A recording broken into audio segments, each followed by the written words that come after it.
Good evening, everyone. This is our first of what will be a few different board meetings where we are presenting information about the budget. Though, don't think that you're going to get different slides at different meetings. The information really is unchanged. But what we do tonight is we provide our initial budget. This is for tentative adoption by our board. And then after that, what that means is that once the budget is approved tonight, the total budget amount cannot change, but we can alter items within the budget and move money into different categories.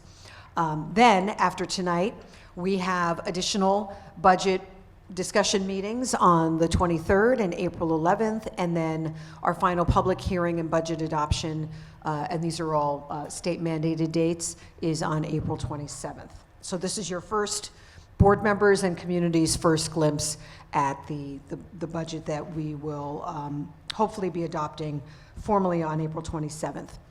We always start with our mission statement because the work that we do in a school district that is supported by our taxes and our finances all goes to support the work that we do on behalf of students.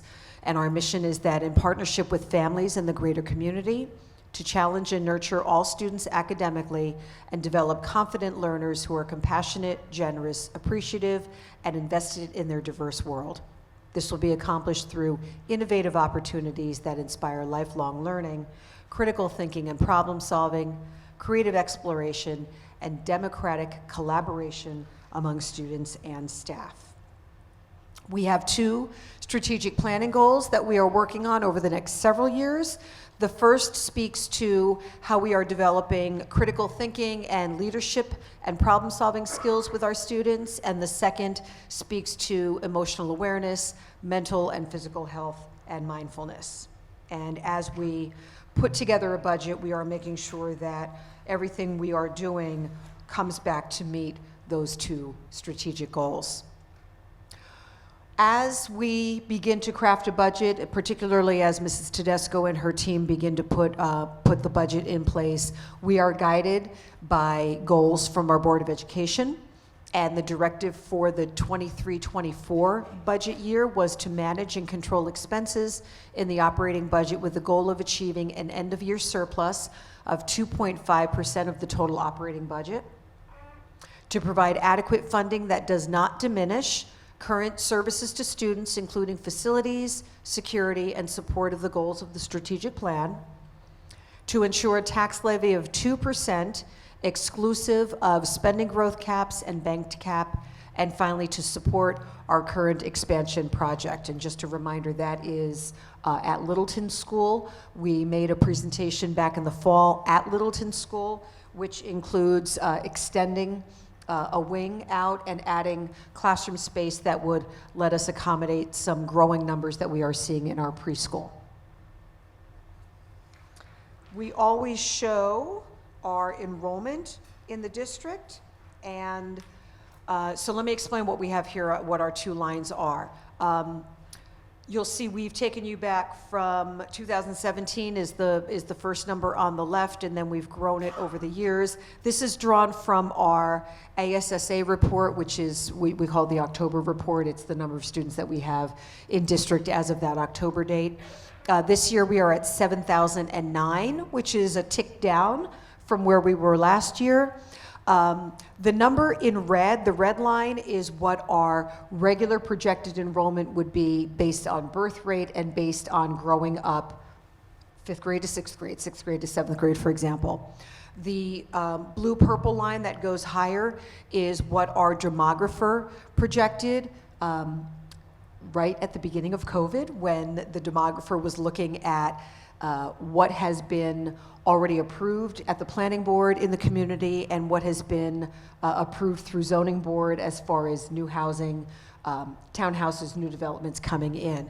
So you'll see that once that building is achieved, the numbers certainly will be higher than the regular projection, but certainly COVID slowed down a little bit of the building, which is good for us. It has certainly bought us some time, but we're still certain that those students are coming our way.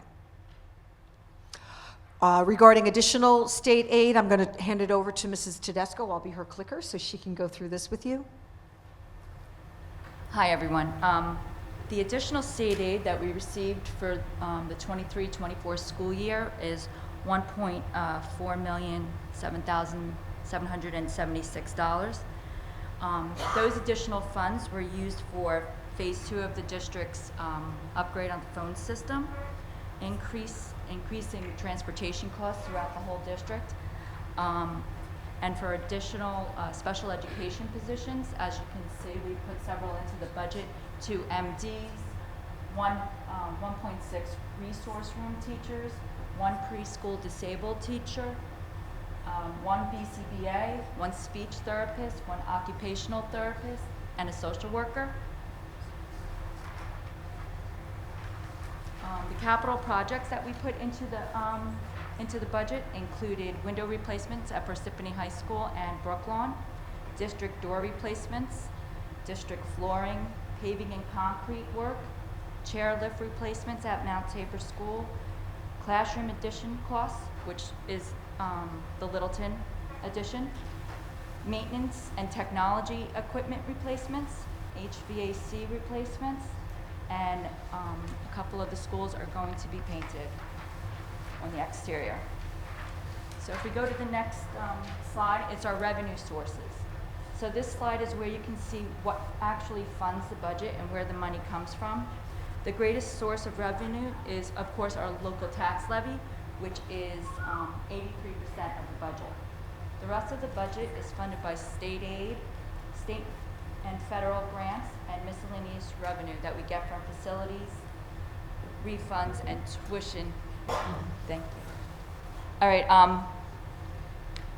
After the revenue sources, we have our budget appropriations.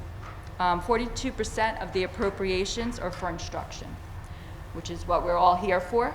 16% goes to employee benefits. 12% is for support services such as media, child study team, guidance, curriculum, and supervisors. 7% goes to our school buildings to make sure that they're operational. 6% is allocated towards the administration, including our tech department. 5% is for transportation costs to get the kids to and from school, and 7% makes up the district's capital projects and equipment. The rest of the budget items are things such as health services and debt service. Go to the next slide. How are the taxes calculated? This slide shows the proposed levy for this coming school year, which is $154,025,595. On a home, so this slide goes through the whole calculation of how we come to what the increase will be on the homeowner. So on a home valued at $313.63, the tax increase will be $123.37. Okay. And as Dr. Sargent went through, we will be discussing the budget at the March 23rd, April 13th, and the public hearing will be April 27th. Does anybody have any? We'll take questions later.